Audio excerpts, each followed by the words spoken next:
নমস্কার, good morning, জয় হিন্দ, জয় ভারত। আমরা science project করাবো বলেছিলাম। তো আমাদের প্রথম সায়েন্স প্রজেক্ট আমরা দেখাবো ছাত্রছাত্রীদের পেরিস্কোপ, যেটা সাবমেরিনে ব্যবহার হয়। তো সেই সাবমেরিনে যেটা ব্যবহার হয় তা আমাদের স্টুডেন্টরা দেখবে, এবং কিছুদিন পর এই স্টুডেন্টরাই প্রত্যেকে এক একজন এক একটা করে পেরিস্কোপ বানিয়ে নিয়ে আসবে, তা আমরা শেখাবো। তো প্রথমে আমি অঙ্কুশকে ডেকে নেব। চলে এসো অঙ্কুশ সাধক, তুমি দেখো পেরিস্কোপ, মানে তুমি ভাবো, আমরা ভাববো যে এটা আমরা সাবমেরিনে রয়েছি আর ওপরটা জল, উপরে কোনো দুশ্মন বা কোনো শত্রুপক্ষ আসছে কিনা আমরা দেখে নেব।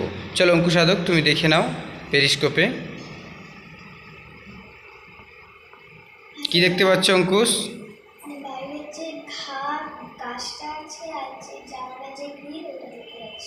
বাহ, তাহলে ধরো এটা যদি সাবমেরিন হতো, ওখানে কোনো দুশ্মন কোনো শত্রু এলেও আমরা দেখতে পেতাম।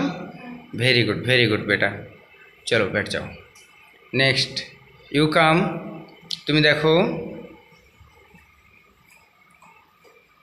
क्या दिखाई दे रहा है तुमको? घास, जंगल, जोर से बताओ। घास और जंगल, रोड देखा जाচ্ছে। अच्छा, very good. Next you come. आज शुक्रवार আমাদের ডাউট ক্লিয়ারের ক্লাস। অ্যাকচুয়ালি শনিবার ও রবিবার আমাদের ক্লাস থাকে, অনেক স্টুডেন্টের ভিড় থাকে। হ্যাঁ, কি দেখতে পাচ্ছ তুমি? গাছ, গ্রিল ও জানালা। তার মানে তোমরা বুঝতে পেরেছো, এটা যদি আমরা এটা আরও কোথায় ব্যবহার হয় জানো? ক্রিকেট খেলার মাঠে, যারা মাঠের বাইরে থাকে, হ্যাঁ, তারা ধরো ওইখানে যদি আমাদের ওই দিকটাতে যদি খেলার মাঠ